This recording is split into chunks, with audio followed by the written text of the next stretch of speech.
माँ तू सबसे प्यारी है, माँ तू जग में न्यारी है। माँ तू सबसे प्यारी है, माँ तू जग में न्यारी है। अपने आंचल में रखना, अपने आंचल में रखना। हमें वरदानों से भरना।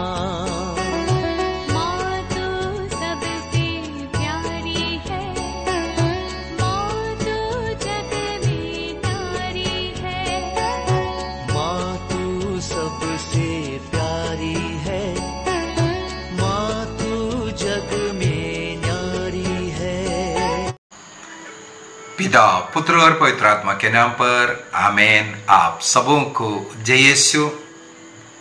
हमारे YouTube चैनल में ही एक व्यक्ति ने अभी सेकंड टाइम लिख करके पूछा है दंड मोचन के विषय में बताने के लिए। दंड मोचन के विषय में हमारे YouTube चैनल में मेरे विचार में 2 क्लास मैं अब तक के ले चुका हूं, आप उसको भी देख सकते हैं। लेकिन हमारे इस भाई ने बार बार आग्रह किया है, इसलिए केवल उस भाई के लिए नहीं, वो काफी नॉलेज रखने वाला व्यक्ति है, साथ ही साथ अन्य हमारे विशेषकर कैथोलिक भाई बहन जो दंड मोचन के विषय में जानना चाहते हैं, इस क्लास को थोड़ा सा ध्यान से सुनेंगे। क्या है दंड मोचन, इस दंड मोचन को हम कैसे पा सकते हैं, उसका तरीका क्या है, किस प्रकार का, कितना प्रकार का दंड मोचन होता है, क्या हम स्वयं उसको कमा सकते हैं या कोई देता है, क्या हम स्वयं अन्य लोगों के लिए भी दंड मोचन कमा सकता है कि नहीं। तो ऐसा कई सवाल इसके साथ हो सकता है। हमारे पारिवारिक प्रार्थना एवं धर्म शिक्षा पुस्तक के अंदर पेज नंबर 195 195 पेज नंबर में दंड मोचन के विषय में लिखा हुआ है। पूरा एक पेज दंड मोचन के विषय में है। और उसके अंदर कैथोलिक कलीसिया का धर्म शिक्षा ग्रंथ 1471 से लेकर के 79 तक, 1471 से 79 तक, 1471 से लेकर के 79 तक का ये जो कैटेकिज्म है दंड मोचन के विषय में है। और उसको एक्सप्लेन कर करके ही मैंने वहां पर दंड मोचन को समझाया है। सबसे पहले ये दंड मोचन क्या है, हमें मालूम है 15वीं सदी में, 16वीं सदी में मार्टिन लूथर कैथोलिक कलीसिया से बगावत करके अन्य कलीसिया बनाना और संत पापा और कैथोलिक कलीसिया के खिलाफ 95 पॉइंट्स लिखना और कलीसिया को छोड़ करके जाना, इसमें एक कारण ये दंड मोचन भी है। क्योंकि उस समय पर जर्मनी में उनके सामने किसी पुरोहित ऐसा दंड मोचन भेजने के लिए आया था, पैसा दे दो दंड मोचन प्राप्त करो। उस समय पर कलीसिया में कुछ पैसा इकट्ठा करना था, मुझे पढ़ने के लिए मिला। रोम में जो महागिरजा बना रहा था उसके लिए पैसा का इकट्ठा करने के लिए उस समय के संत पापा से किसी ने यही आग्रह किया, पैसा इकट्ठा करने के लिए लोगों से हम पैसा लेंगे और साथ ही साथ उनको जो पैसा दे रहा है उनको हम दंड मोचन देंगे करके। इस प्रकार दंड मोचन भेजने के लिए जब जर्मनी पहुंचा हुआ पुरोहित से मार्टिन लूथर का मुलाकात हुआ, वो उस विषय पर नाराजगी जताई और वो बगावत करने का निर्णय किया हुआ ही था। वो कैथोलिक कलीसिया को छोड़ना और अपना कलीसिया बनाना, ये सब का पीछे ये दंड मोचन है। तो दंड मोचन आज भी कलीसिया में है।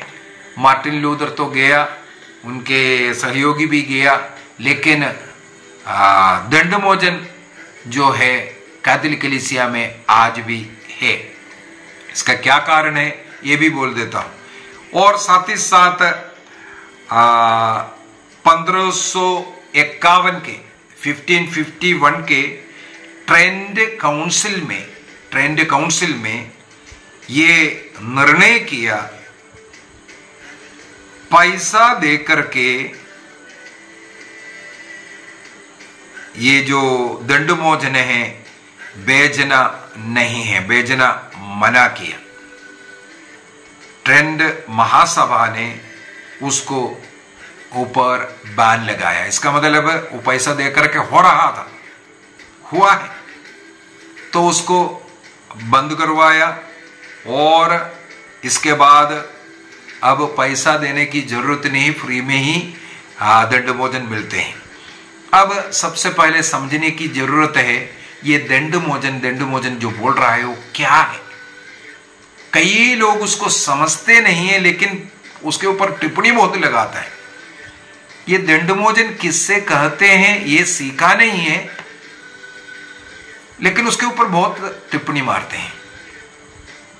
दंडमोचन पाप स्वीकार संस्कार के साथ जुड़ा हुआ है। सबसे पहली बात हमें मालूम है ईसा मसीह ने पाप स्वीकार संस्कार को ठहराया। पुरोहितों को मनुष्यों का पाप क्षमा करने का अधिकार प्रभु ईसा मसीह स्वर्ग जाने के पहले दिया। योहन का सुसमाचार अध्याय 20 वाक्य 23 और कुरिन्थियों का दूसरा पत्र अध्याय 5 वाक्य 18 में संत पौलुस भी इसके विषय में लिखा हुआ है। तो ईसा मसीह ने पाप क्षमा करने का अधिकार दिया। और साथ ही साथ इसके साथ जोड़ करके पढ़ना जरूरी है मत्ती का सुसमाचार अध्याय 16 वाक्य 19। मत्ती का सुसमाचार मैथ्यू चैप्टर 16 वर्स 19 में ईसा मसीह ने पेत्रुस को कलीसिया का अधिकार देता हुआ, जो कुछ यहां बांधेगा वो स्वर्ग में भी बांधेगा। मत्ती का सुसमाचार 18:18। यहां जो क्षमा करेगा वो स्वर्ग में भी क्षमा होगा। यहां जो नियम बनाएगा वो स्वर्ग का नियम होगा। जो नियम बाइबल में था उसको अगर निकालना है वो भी स्वीकृति है। इसलिए प्रभु ने कहा जो तुम यहां बांधेगा, जो यहां तुम स्वीकृति देगा या मना करेगा वो स्वर्ग का नियम होगा बोल करके पेत्रुस को कलीसिया का अधिकारी बनाया। इसका मतलब ईसा मसीह ने एक कलीसिया की स्थापना किया, उस कलीसिया का अधिकारी को अर्थात कलीसिया को ये अधिकार दिया पाप क्षमा करने का और नियमों को बनाने का और जो नियम है उसको खत्म करने का। उदाहरण के लिए अब्राहम के द्वारा ईश्वर ने एक नियम बनाया था, चिरस्थायी नियम, हमेशा के लिए पीढ़ी दर पीढ़ी इस नियम का पालन करेगा ये बोल करके ईश्वर का संतान, चुने हुए लोग जो ईश्वर का संतान कौन है उसको पहचानने के लिए यह नियम बनाया था। वो है जो सर्कमसिशन का जो नियम, जो जन्म लेने वाला हर एक बच्चे का 8वें दिन में खतना करने का, सर्कमसिशन करने का, बेटे का यह नियम बना। इसके द्वारा जो लोग इब्रानी लोग, जो यहूदी परिवार, ये करने के द्वारा वो ईश्वर के चुने हुए संतान बन जाते हैं। ये नियम पीढ़ी दर पीढ़ी चलते आए। हमें मालूम है ईसा मसीह के जन्म के 8वें दिन में ईसा मसीह एक यहूदी होने के कारण उनका भी खतना किया गया था और नामकरण हुआ था। उस नियम को पेत्रुस, याकूब, वो जो पहला सिनड यरूशलेम में हुआ उसमें निर्णय किया कि अब से खतना नहीं करेंगे, केवल बपतिस्मा ग्रहण करेंगे। Number first. इसके बाद अब क्रिस्तीय लोग जो ईसा मसीह में विश्वास करते हैं, बपतिस्मा ग्रहण करते हैं, वो खतना नहीं करते। बपतिस्मा के द्वारा वो ईश्वर का संतान कहलाते हैं, संतान बन जाते हैं। दूसरा, अगला एक नियम उत्पत्ति ग्रंथ से ही हम लोग देख सकता है। ईश्वर ने 7वें दिन को पवित्र माना। उस 7वें दिन को मनाने का, विश्राम दिवस मनाने का, साबत मनाने का एक नियम, वो यहूदियों का सबसे बड़ा नियम था। 10 आज्ञा में भी वो नियम है। 10 आज्ञा का तीसरे आज्ञा के रूप में वो नियम दिया था, साबत मनाने का। अभी आदिम कलीसिया ने उस साबत, शनिवार के दिन को प्रभु के दिन में बदला। अभी साबत नहीं मनाया जाता है, अब प्रभु का दिन मनाया जाता है। प्रभु का दिन कौन सा है? प्रभु ईसा मसीह मृत्यु पर विजय प्राप्त कर जी उठने वाला उस दिन। क्रिश्चियन के लिए ईसा मसीह के जी उठना वो सबसे बड़ा दिन है। इसलिए तब से नियम कलीसिया ने बनाया इतवार को मनाने के लिए। ऐसा कर करके हमें मालूम है आदिम कलीसिया से अनेकों ऐसा नियम बनाया गया उसके अनुसार। इसलिए कैथोलिक चर्च कहते हैं ट्रेडिशन के ऊपर कलीसिया चलता है। ट्रेडिशन को मानना, उस ट्रेडिशन के में से बाइबल बना करके दिया। 395 में बाइबल का स्वीकृति हुआ। तब तक क्या था? कुछ नहीं था, बाइबल नहीं था। वो ट्रेडिशन, परंपरा में चल के आ रहा था। परंपरा से बाइबल मिला और अब बाइबल, परंपरा और कलीसिया का जो अधिकार, वो तीनों मिलकर के आज कलीसिया को चलाया जाता है। तीनों को एक बराबर हम लोग स्थान देते हैं। बाइबल जितना स्थान है, जितना आदरणीय है, उतना ही कलीसिया का जो अधिकार है, उस अधिकार, उतना ही अधिकार और बाइबल में जितना कीमत हम लोग देते हैं, वैल्यू देते हैं, उतना ट्रेडिशन को भी हम लोग कीमत देते हैं, वैल्यू देते हैं। तो ये तीनों हमें सिखाते हैं। इसको मन में रखते हुए, जैसे पाप स्वीकार का जो अधिकार कलीसिया को मिला है, उस समय से लोगों का पाप क्षमा बपतिस्मा में पूर्ण रूप से, जन्म पाप से लेकर के कर्म पाप तक, उस समय तक सारे पाप बपतिस्मा में खत्म हो जाता है। लेकिन बपतिस्मा के बाद करने वाले पापों के लिए ईसा मसीह ने पाप स्वीकार संस्कार को ठहराया।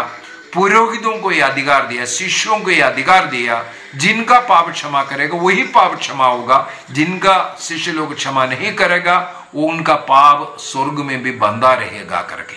इसका मतलब, इसलिए हम लोग बार बार पाप स्वीकार करते हैं, अपने छोटे मोटे सारे पापों के लिए पाप स्वीकार करते हैं। अभी पाप स्वीकार में मान लो मैं बड़ा सा एक आत्मामारू पाप किया, मान लो मैं मूर्ति पूजा किया, अंधविश्वास में पढ़ करके मैं मूर्ति पूजा किया, देवी देवताओं का पूजा किया या ताबीज बांधा, ऐसा आत्मामारू पाप है। ईश्वर के प्रेम से, ईश्वर से हम दूर हुआ, ईश्वर के प्रेम से दूर हुआ, मैं नरक दंड के योग्य बन गया था। अब ये पाप मैं पश्चाताप करते हुए एक पुरोहित के पास जाकर के स्वीकार करते हैं। पुरोहित को मिला हुआ अधिकार के साथ पुरोहित मुझे उस नरक दंड से बचाता है, अन्यथा मेरा वो पाप मुझे नरक दंड देता है। पाप भी हम लोगों को मालूम है, साधारण पाप भी है, आत्मामारू पाप भी है। योहन का पहला पत्र के अंदर हम लोग ये पढ़ते हैं, साधारण पाप भी है, आत्मामारू पाप भी है। उसी प्रकार पाप का जो परिणाम है वो भी 2 प्रकार का है। एक परिणाम है, कुछ पाप हमें अनंत मृत्यु में लेकर के जाएगा, अर्थात नरक दंड के हम योग्य बन जाएगा। उसके लिए वो नरक दंड का योग्य है बनने वाला पाप।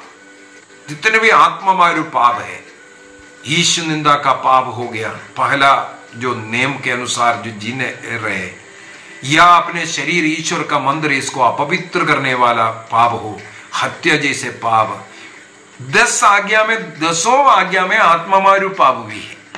मान लो 1 रुपया चोरी किया, वो एक चोरी के कारण किसी को दुख ठेस पहुंचा है, वो एक आत्ममारू पाप में आ जाता है। पाप आत्ममारू पाप बनने के लिए 3 बातें हम सिखाते हैं। 3 बातें होना जरूरी है।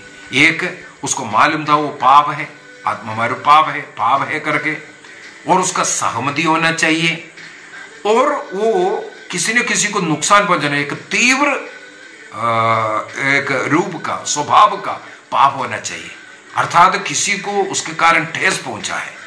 तो ये तीनों मिलकर मिल रहा है तो ये वो एक आत्ममारू पाप बन जाता है। आत्ममारू पाप हमें अनंत मृत्यु में, अनंत दंड में लेकर के जाता है।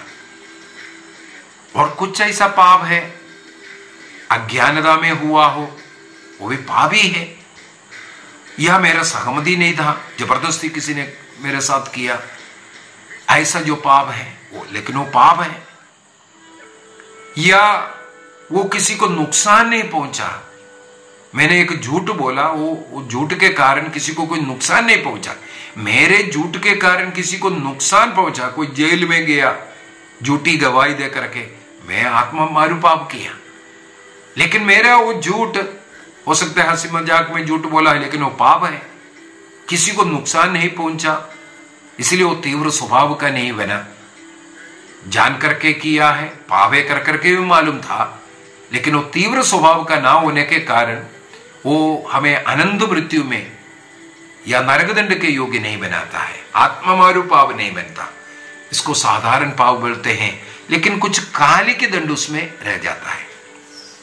अभी ये आत्ममारू पाप हम लोग पुरोहित से जाकर के पाप स्वीकार किया, इस कारण मेरा पाप क्षमा किया और मुझे उस नरकदंड से बचा लिया। लेकिन एक और प्रॉब्लम है, मैंने किसी के लिए जो नुकसान पहुंचाया, उस नुकसान का पूर्ति कहां? उदाहरण के लिए मान लो मैं 1000 रुपया किसी को चोरी किया, मैं जाकर के पुरोहित से बोला, फादर जी मैंने 1000 रुपया चोरी किया, फादर ने मुझे उपदेश दिया, कुछ प्रायश्चित करने के लिए भी बोला, लेकिन वो पैसा कहाँ है? मेरा पाप क्षमा, मेरे नरकदंड से बच गया, लेकिन वो पैसा जो नुकसान पहुंचाया है वो कहां है? मान लो मैंने अबॉर्शन किया, जाकर के पाप स्वीकार किया, एक बिशप के पास अबॉर्शन जैसे, हत्या जैसे पापों के लिए बिशप से या बिशप का परमिशन जिस पुरोहित को, उनसे पाप स्वीकार करना, क्योंकि बहुत ही दंडनीय अपराध है। मैंने पाप स्वीकार किया, लेकिन उसमें उस बच्चा मरा, पाप क्षमा हो गया, नरक दंड से मुझे बचाया, लेकिन उसमें जो नुकसान पहुंचा, ठेस पहुंचा, किसी के जीवन में कोई हानि पहुंचा, उसका भरपूरी। इस कारण कलीसिया सिखाते हैं, जब तक हम इस संसार में रहते हैं या हम जब तक उस कालिक के दंड से नहीं बचेगा और शोधकग्नि में रहेगा, उसके लिए हमें कुछ सहन करना या उसका पूर्ति करने का कार्य करना जरूरी है। इसको हम कालिक के दंड कहते हैं, अनंत दंड में नहीं जा रहा है। अनंत दंड माने नरकाग्नि में नहीं जा रहा है, उससे पाप स्वीकार के कारण हम बच गया, पाप क्षमा हो गया, लेकिन कुछ कालिक के दंड, उसका कुछ परिणाम रह गया, उससे मुक्ति जो मिलने के लिए उसको हम लोग दंड मोचन कहते हैं। कौन सा दंड से? कालिक के दंडों से मुक्ति पाने का एक रीति है। उसको कैथोलिक कलीसिया का धर्म शिक्षा ग्रंथ 1471 में 1471 सबसे उत्तम पैराग्राफ है, उसको बार बार पढ़ करके उसका अर्थ को समझना चाहिए। थोड़ा सा लंबा चौड़ा है, लेकिन वो हर एक शब्द बहुत ही शक्तिशाली शब्द है। मैं थोड़ा सा आपको समझा लेता हूं। ये कालिक दंड का परिभाषा सबसे पहले उसके अंदर ये हम लोगों को मिलता है। कालिक दंड का मतलब, इसका मतलब ये हो गया, जो हमने पाप स्वीकार करके जिस पाप के लिए हमें पाप मुक्ति मिल गया, उन पापों का जो कालिक दंड है, उससे हमें रियायत मिलने को दंड मोचन कहते हैं। जो पाप मुक्ति जिस पापों के लिए हमने प्राप्त किया उन पापों का, इसका मतलब सबसे पहले पाप स्वीकार कर पाप मुक्ति प्राप्त करना पड़ेगा। उन्हीं पापों का जो कालिक दंड जो होगा, इस संसार में रहते वक्त कष्ट पीड़ा सहना पड़ता है, नष्ट करना सहना पड़ता है, या किसी अन्य रूप से रोग के रूप से पता नहीं कैसे हैं हमें कुछ झेलना पड़ रहा है। जीवन में जो हम आग्रह कर रहा है वो नहीं हो रहा है, सारे जीवन में नुकसान हो रहा है, कई रुकावटें जीवन में हो रहा है। इसके द्वारा हमें जो दर्द मिल रहा है, पीड़ाएं मिल रहा है, कई लोग उससे बचने के लिए भागते हैं। इसलिए कैथोलिक कलीसिया जीवन में, हमारे संसार के जीवन में जो दुख कष्ट अपमान निंदा या दूसरों की सेवा करते हुए जो हमें कष्ट उठाना पड़ता है, इसमें खुशी मनाओ ये सिखाते हैं। क्योंकि इसके द्वारा हम अनेकों कालिक दंड से, प्रवक्ता ग्रंथ अध्याय 3 के अंदर भी बहुत कुछ लिखा है। अपने माता पिता उनका आज्ञाकारी बन करके उनके सामने एक दास के रूप में उनकी सेवा करते हुए ये सब हम पापों की क्षमा प्राप्त कर सकता है, ऐसे ऐसे लिखा हुआ है। इसका मतलब है ऐसे ऐसे कर्मों के द्वारा। और यदि हम लोग तोबित का ग्रंथ अध्याय 4 को पढ़ेंगे, तोबित अपने पुत्र तोबिया को समझाता हुए दान धर्म करने के विषय में, वो पाप क्षमा मिलता है करके, यहां सब में ये मिलता है। हमारे संसार के जीवन में यदि हमारे जीवन में कुछ अपमान सहने के लिए, कष्ट पीड़ा सहने के लिए, रोग कष्ट के कारण दर्द सहना पड़ रहा है, या दूसरों द्वारा हमें अपमानित कर रहा है, दूसरों द्वारा हमें कष्ट झेलना पड़ रहा है, या दूसरों की सेवा, बुजुर्ग लोगों का, रोगियों का सेवा करते करते हमें अपने जीवन में सहन करना पड़ रहा है, क्षमा करना पड़ रहा है, उन्हें प्यार दे रहा है। इस प्रकार हम लोग पुण्य कमा रहा है, इसको दंडमोचन कमा रहा है। संसार में इस प्रकार जो जितने भी सहन है, सेवा है, या अन्य लोगों की सेवा सत्कार करते हुए, गरीबों को, जरूरतमंदों का जो मदद करते हुए जो भी पुण्य कार्य कर रहा है, इसके द्वारा भी हम लोग दंडमोचन कमा रहा है। कुछ प्रार्थनाएं या कलीसिया ने कुछ बातें बता कर दिया है, वो करने के द्वारा हम लोग दंडमोचन कमा रहा है। इसका मतलब दंडमोचन हम लोगों को स्वयं को कमाना पड़ता है, कलीसिया द्वारा दे रहा है, लेकिन जब तक हम लोग उसके लिए प्रयत्न नहीं करेंगे हम कमा नहीं सकता, हमें नहीं मिलेगा। उदाहरण के लिए जैसे पाप स्वीकार है, पाप क्षमा चाहिए तो पुरोहित के पास जाकर के बोलना ही पड़ेगा। ईश्वर से डायरेक्ट बोलेंगे पाप क्षमा मिलेगा, ईश्वर नहीं देगा, क्योंकि ईश्वर ने बोला है पुरोहित के पास जाओ, पुरोहित देगा। जिस व्यक्ति को, अभी यहां मैं क्लियर करना चाहता, जिस व्यक्ति को पुरोहित के पास जाकर के पाप स्वीकार करने का अधिकार नहीं है, अनुमति नहीं है, या नहीं हो पा रहा है, उस समय पर, जैसे उदाहरण के लिए उस जो डाकू, वहां ईसा मसीह के सामने तो उन्होंने अपने पापों को स्वीकार किया, मान लो ईसा मसीह के सामने नहीं, लेकिन वो मरते मरते अपने पापों को याद कर रहा है, पश्चाताप कर रहा है। उस समय पर उसको पाप स्वीकार का मौका ही नहीं मिल रहा है। प्रभु उनके उस हृदय को देखता है, अपने जीवन काल के पाप पश्चाताप करते हुए, करने के बाद उनका मृत्यु हुआ। इसी प्रकार कोई गंभीर बीमार पड़ा है, उनको पाप स्वीकार करने का मौका नहीं मिला हो, या कोई एक्सीडेंट के समय पर, उस समय पर वो अपने पापों को याद कर रहे, पश्चाताप कर रहा है और उनका मृत्यु हो रहा हो, ऐसे अवसर पर प्रभु को याद कर रहा है। प्रभु दयालु है, पाप क्षमा होता है, ये कलीसिया सिखा रहा है। लेकिन जो व्यक्ति जाकर के पाप स्वीकार कर सकता है, लेकिन ये बोल रहा है नहीं, हम तो पुरोहित से, मनुष्य से क्यों पाप स्वीकार करें, वो स्वयं पापी है, हम तो ईश्वर से पाप क्षमा करेंगे, उनका पाप कभी क्षमा नहीं मिलेगा, क्योंकि प्रभु ने उन्हें नियुक्त किया है। उसी प्रकार कलीसिया के द्वारा हमें दंड मोचन मिल सकता है, लेकिन वो दंड का मोचन के लिए कार्य नहीं कर रहा है। प्रभु के नाम पर किसी को क्षमा कर रहा है, उसके द्वारा हम दंड मोचन कमा सकता है। कैथोलिक कलीसिया का धर्म शिक्षा ग्रंथ के अंदर भी हमें ये समझाता है कि कलीसिया द्वारा बताने वाला प्रार्थनाओं को कर लो। जैसे उदाहरण के लिए कलीसिया बोल रहा है, यदि आप इस विश्वास के साथ क्रूस का चिन्ह अपने शरीर में लगाते हैं प्रॉपर तरीके से, क्रूस का चिन्ह, वो प्रार्थना बोलते हुए, ईश्वर पवित्र क्रूस के चिन्ह द्वारा मैं अपने शरीर को अंकित करता हूं बोल करके सब दुष्ट शत्रुओं से मेरी रक्षा करे, ऐसा प्रार्थना करते हुए हम लोग क्रूस का चिन्ह अपने शरीर में लगाते हैं तो 100 दिन का दंड मोचन मिलेगा। ये कलीसिया दिया हुआ है। जब कभी इसका मतलब हम लोग ये प्रार्थना करते हैं, प्रभु अपने पवित्र क्रूस के चिन्ह के द्वारा मेरे मन को, मेरे होठों को, मेरे हृदय को शुद्ध कर दे और सब शत्रुओं से मेरी रक्षा कर, पिता, पुत्र और पवित्र आत्मा के नाम पर आमीन। मैं 100 दिन का दंड मोचन कमाया।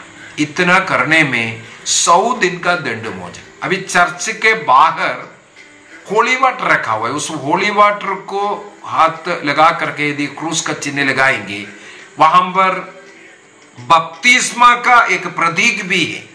होली वाटर लगा करके क्रूस का चिन्ह लगाना बपतिस्मा का प्रतीक भी है।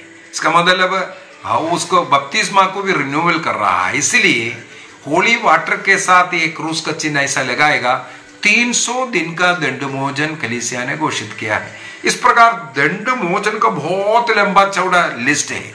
यदि आप आधा घंटा भयभक्ति के साथ बाइबल को पढ़ते रहेंगे, आपको दंड मोचन मिलेगा। यदि आप रोसरी प्रार्थना सामूहिक रूप से अपने घर में कर रहा है, आपको दंड मोचन मिल रहा है। यदि आप क्रूस रास्ता भयभक्ति के साथ कर रहा है, उसके द्वारा आपको दंड मोचन मिलेगा। आप मिस्सा बलिदान में भाग ले रहा है, योग्य रीति से प्रभु को ग्रहण कर रहा है, आप उसके द्वारा पूर्ण दंड मोचन कमा सकता है। एक है पूर्ण दंड मोचन है, एक अपूर्ण दंड मोचन है। जैसे मैंने पूर्ण पश्चाताप और अपूर्ण पश्चाताप बोल करके दिया, पूर्ण पश्चाताप और अपूर्ण पश्चाताप आपको मालूम होगा। उस पूर्ण पश्चाताप का मतलब है प्रभु के प्रेम से जुड़ा हुआ है वो रास्ता, वो पश्चाताप। प्रभु के प्रेम से मैं दूर हुआ, मेरे इस पाप के कारण में प्रभु को दुख दिया और प्रभु के पास मुझे लौटना है, वो प्यार में मुझे लौटना है। इस तीव्र इच्छा के कारण पश्चाताप कर रहा है, पाप स्वीकार कर रहा है। लिखा हुआ है दंड मोचन भी मिल रहा है, पूर्ण रूप से आपको पाप क्षमा भी उसके द्वारा मिल रहा है। करें, इसका मतलब है काल के दंड से मुक्ति प्राप्त करने के लिए हमें ये दंड मोचन कमाने का अनेकों रीति कलीसिया बोल कर दे। अभी मैं थोड़ा सा कैथोलिक कलीसिया का धर्म शिक्षा के साथ साथ उन बातों को थोड़ा सा बताना चाहूंगा। मैं जैसे पहले बोला था, कैथोलिक कलीसिया का धर्म शिक्षा ग्रंथ कैटेकिज्म ऑफ कैथोलिक चर्च 1471 से लेकर के 79 तक पूर्ण रूप से इस विषय में लिखा हुआ है, कैसे कैसे हम कमा सकता है, कौन किसके लिए कमा सकता है। तो ये कैटेकिज्म नंबर के साथ 71 मैंने बोला है, उसका परिभाषा लिखा हुआ है। और कोई भी विश्वासी यदि कलीसिया बताया हुआ है उसके अनुसार एक कार्य करेंगे, अपने लिए, ध्यान से सुनना, अपने स्वयं के लिए और जो मृत लोगों के लिए, अपने लिए और जो मरे हुए मृत लोग हैं, शोधकाग्नि में जो लोग हैं, नरक में पड़े हुए लोगों के लिए नहीं हो सकता, लेकिन जो शोधकाग्नि में लोग हैं उनके लिए आप दंड मोचन कमा सकता है। कैसे कर सकता है? हमें मालूम है कैथोलिक कलीसिया साफ साफ सिखाते हैं कि जो मृत लोग, चाहे वो संत स्वर्ग में प्रभु के महिमा में प्रवेश कर चुका है या शोधकाग्नि की अवस्था में है, वे और हम जीवित लोग, ये तीनों श्रेणी कलीसिया का अंग है, सदस्य। कलीसिया का अंग माने इस मसीह के शरीर का अंग है। इस संसार के मृत्यु के बाद वो ईसा मसीह के शरीर से नहीं कट रहा है, अलग नहीं हो रहा है। इस संसार के जीवन का उनका अंत हुआ है, लेकिन उस अनंत जीवन में वो प्रवेश कर रहा है। इसलिए वो कलीसिया का ही सदस्य है। कलीसिया का मतलब केवल जीवित लोगों का समुदाय को नहीं, बल्कि अब जो जीवित है, जो प्रार्थना करने वाले जो कलीसिया, और जो मृत्यु होकर के जो पवित्रीकरण की प्रक्रिया में है, जिसे हम शोधकाग्नि के आत्माएं बोलते हैं, या अपने महिमा में वो प्रभु के महिमा में प्रवेश कर चुका है, स्वर्ग में है, ये तीनों श्रेणी कलीसिया का सदस्य है। इसलिए एक व्यक्ति अगर दूसरा जीवित व्यक्ति के लिए, जैसे पाप स्वीकार में भी हम सिखाते हैं, पाप स्वीकार हम स्वयं अपना कर सकता है, अपना पाप हम स्वीकार कर सकता है, दूसरे व्यक्तियों का पाप हम स्वीकार नहीं कर सकता। अभी यहां मैं एक क्लास में यह भी सिखाया था, जैसे दंड मोचन मृतकों के लिए हम कमा सकता है, लेकिन पाप स्वीकार हम उनके लिए करने की जरूरत नहीं है, कोई फायदा नहीं है, क्योंकि वो जीवित के लिए ही। पाप स्वीकार और व्यक्ति के लिए, जो व्यक्ति स्वीकार कर केवल उनके लिए होता है। पत्नी जाकर के पति का पाप बोलने से, या पति जाकर के पत्नी का बोलने से, या बच्चे जाकर के माता पिता का पाप बोलने से कोई फायदा नहीं मिलेगा। आपको अपना पाप स्वीकार करना है। तो जैसे पाप स्वीकार हम स्वयं अपना करते हैं, उसी प्रकार दंडमोचन कमाने के लिए जितने भी जीवित लोग हैं, जीवित रहते वक्त स्वयं को दंडमोचन कमाना है फर्स्ट।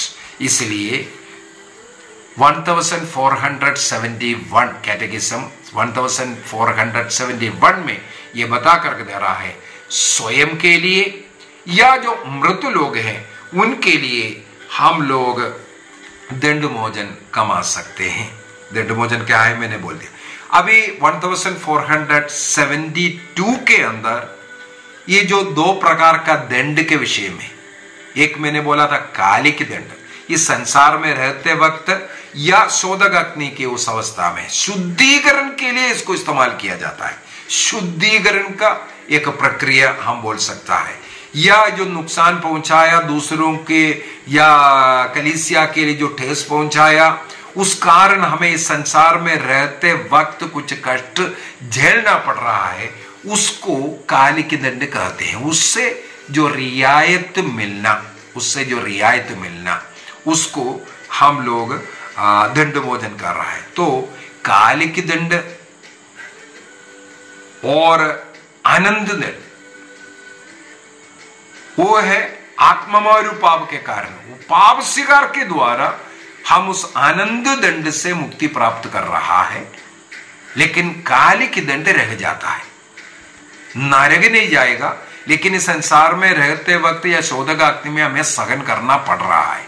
उस सहन से, उस दंड से हम धीरे धीरे हर कार्य के द्वारा मुक्ति प्राप्त। ये नहीं सोचना है आज एक पुण्य कार्य किया पूरा पापों का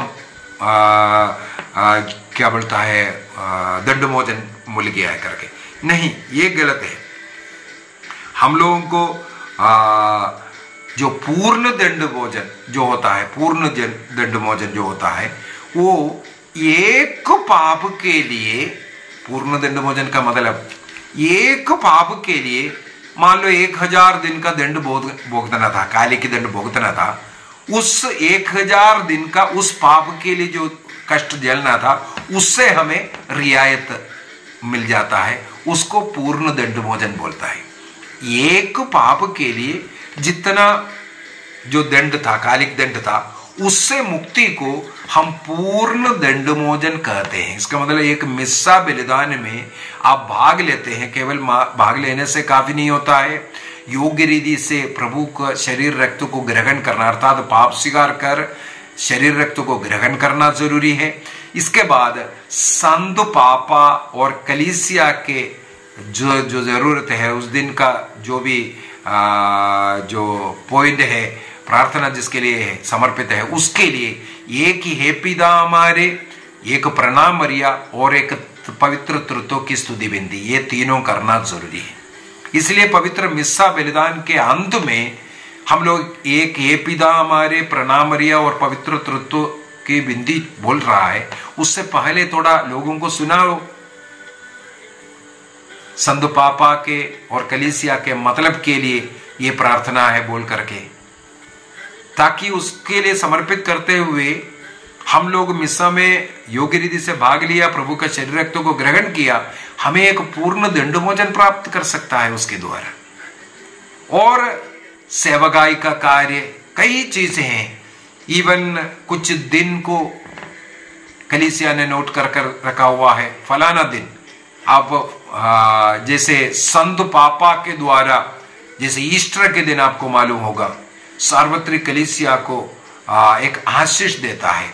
उस आशीष को चाहे टीवी में आप देख ले या मोबाइल में देख ले, उसके द्वारा आप एक पूर्ण दंडमोचन प्राप्त कर सकते हैं। इसीलिए संत पापा वो विशेष आशीर्वाद कुछ चुने हुए दिनों में दे रहा है, वो टीवी के सामने दे रहा है। पुराने समय पर रेडियो से केवल बोल रहा था, उसको सुनना भी काफी था। आज टीवी है, देख सकता है, उसको देखने के द्वारा, वो ग्रहण करने के द्वारा भी हम पूर्ण दंडमोचन कमा सकता है। और कुछ पुण्य कार्य करने के विषय में और प्रायश्चित, हमने जो गलती किया उसके लिए उचित प्रायश्चित करने के विषय में सब कलीसिया हमें सिखाता है। 1473 में इसके विषय में हम लोगों को बोलकर दे रहा है। इस प्रकार यदि हम अपने जीवन में दर्द सहना या दूसरे परीक्षाएं आता है उसका सामना करना, या किसी दया के कर्म को करना, या कुछ प्रायश्चित विधियां करना, इसके द्वारा हम अपने पुराने मनुष्य को उतार करके नया मनुष्य को धारण करता है। एफेसियों का पत्र दिया है 4 वाक्य 22 से 24 तक का जो वचन, विशेषकर 22 और 24 में जो लिखा हुआ वचन के अनुसार नया व्यक्ति बनने का एक तरीका है। इसके द्वारा हम इस कालिक दंड से मुक्ति प्राप्त कर दंडमोचन कमा सकता है करके सिखाते हैं। और कैटेकिज्म 1476 और 77 में ये कैसे कलीसिया देता है इसको भी समझना जरूरी है। 1476 और 77 में ये समझाता है कि ये पुरोहित या कलीसिया, पुरोहित नहीं दे रहा है, ये कलीसिया संत पापा की ओर से ये जो दंडमोचन जो मिल रहा है, ये संत पापा कैसे दे रहा है। 76 के अंदर बोलता है कलीसिया का एक ऐसा एक भंडार है, उस भंडार से निकाल करके दे रहा है। मतलब मेरे पॉकेट में पर्स रखा है, पर्स से निकाल करके किसी गरीब को जो मदद दे रहा है, उसी प्रकार ये दंडमोचन कलीसिया के उस भंडार से निकाल करके संत पापा के द्वारा, कलीसिया के द्वारा लोगों को जो इन विधियों को कर रहा है उनको दे रहा है। ये भंडार क्या है? ये भंडार है ईसा मसीह ने जो कष्ट झेल करके मानव जाति के लिए जो पुण्य कार्य, पुण्य धर्म, जो कृपाएं, आशीषें जो इकट्ठा किया हुआ है, जो पिता के सामने जो बहुमूल्य चीज है और कलीसिया को जो अधिकार दे करके गया है, उस पुण्य का वो जो भंडार है, उस भंडार से निकाल करके दे रहा है। और साथ ही साथ ईसा मसीह में विश्वास करने के कारण अनेकों संत, जैसे हमारा संत पेत्रुस, पौलुस, आदिम कलीसिया में अनेकों लोग ईसा मसीह में विश्वास करने के कारण शहीद हुए हैं। आज भी कलीसिया में ऐसे बहुत लोग हैं प्रभु के नाम पर कष्ट पीड़ा सह रहा है, प्रभु के नाम पर। वो ऐसे जो कष्ट पीड़ा सह करके जो कमाने वाला कृपाएं, उसका भंडार कलीसिया में है। जितने भी संत लोग आज स्वर्ग में हैं, वो स्वर्ग में इसलिए हैं क्योंकि उन्होंने इस संसार में रहते वक्त ईसा मसीह के साथ रह करके ऐसी कृपाएं, आशीषें कमाया। उन्होंने जो अपमान, कष्ट, पीड़ा जो सहन किया, उसका वो जो भंडार, इसका मतलब संतों का, माता मरियम से लेकर के इन्हें सभी संतों और प्रभु ईसा मसीह ने जो भंडार रखा है, वो सब भंडार से निकाल करके एक कृपा देता है। क्योंकि ईसा मसीह ने जो कष्ट झेला, उसी के द्वारा हम भले चंगे हो गए।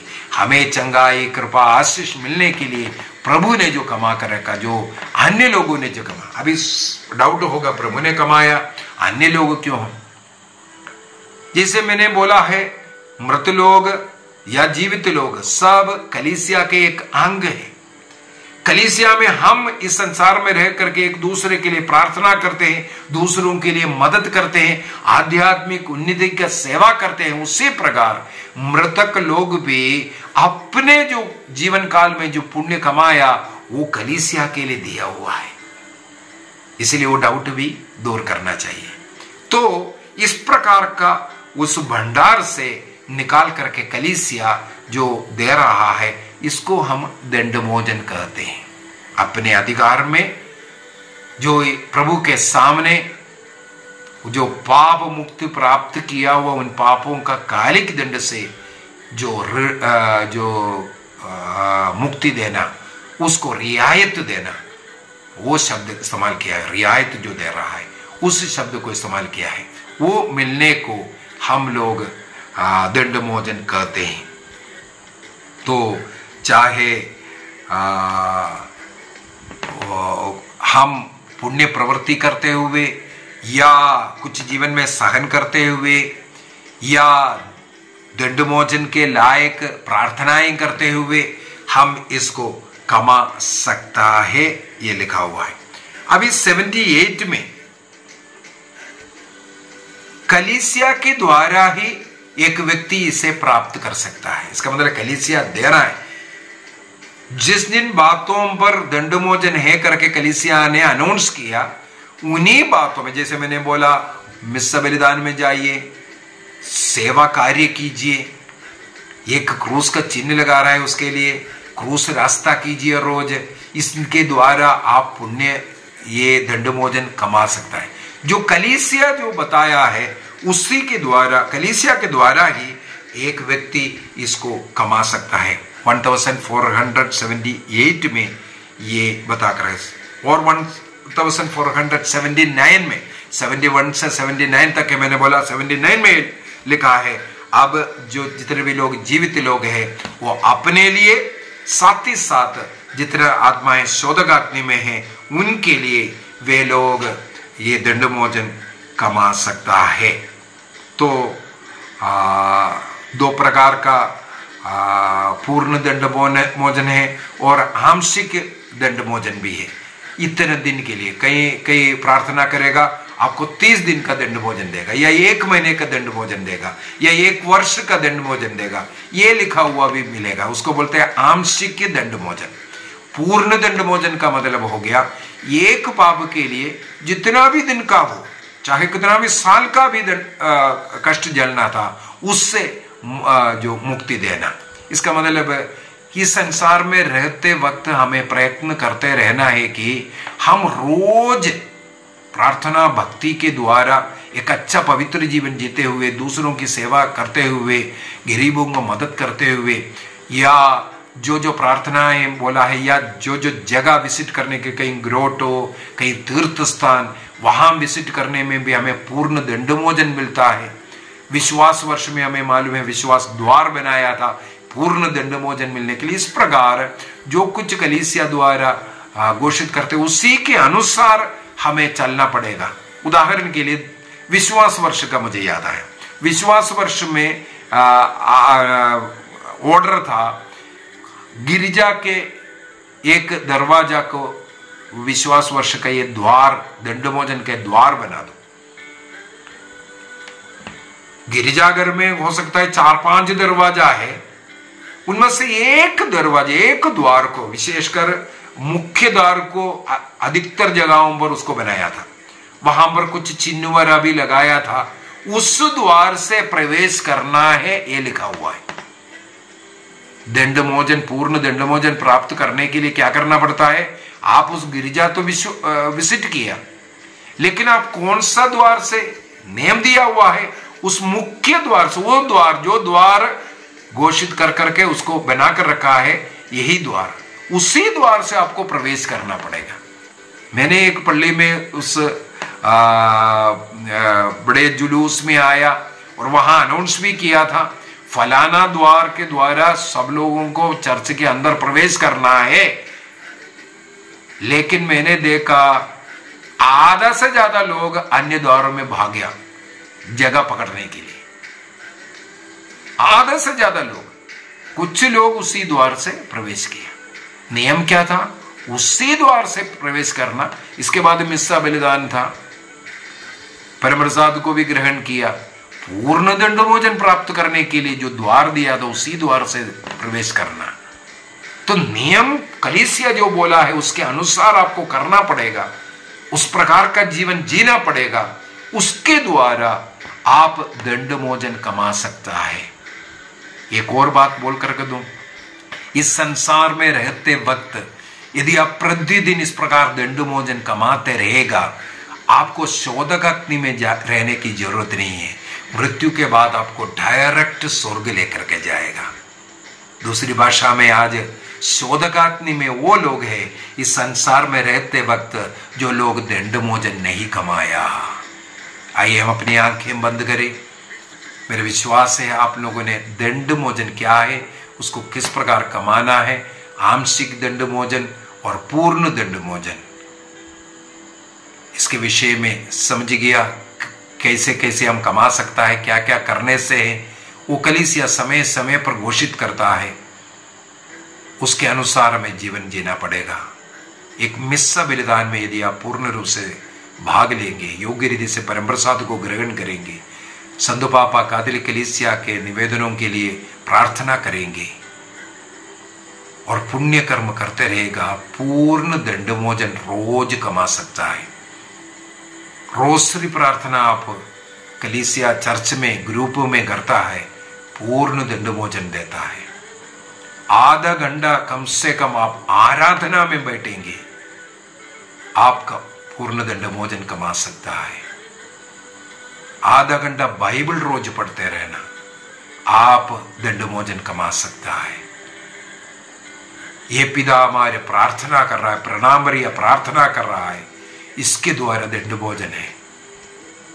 क्रूस का चिन्ह आप बार बार लगाइए, विश्वास के साथ, प्रार्थना के साथ आप कुछ दिनों का आंशिक दंडमोचन कमा रहा है। निर्णय कीजिए इस प्रकार दंडमोचन इस संसार में रहते वक्त कमाते हुए घर में शांति, जो ब्लॉक, जो रुकावटें जीवन में हो रहा है, उससे हम छुटकारा पा सकता है। प्रभु हम सबों को आशीष प्रदान करे, पिता, पुत्र और पवित्र आत्मा के नाम पर, आमीन। आप सबों को जय यीशु।